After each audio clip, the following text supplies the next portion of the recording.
Welcome to Kenton's videos. Enjoy the video. In this video, I will compare the Mk7 versus A45.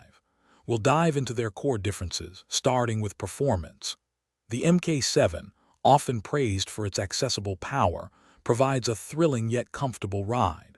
In contrast, the A45 pushes boundaries with its high-output engine and sport-tuned suspension, offering a more intense driving experience. Let's explore what makes each car unique.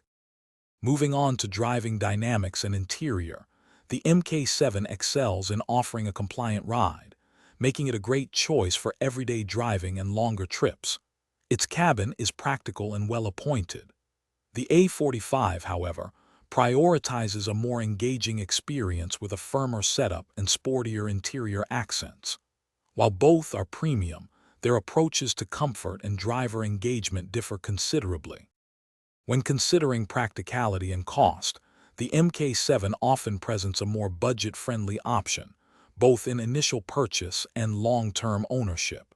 Its fuel economy is typically better, and parts are widely available. The A45, being a higher performance machine, usually comes with a premium price tag and potentially higher maintenance expenses. Think about your daily needs and budget. In conclusion, your choice between the Mk7 and the A45 truly depends on your priorities. If you seek a balanced, practical, and fun car for daily use, the Mk7 is an excellent contender.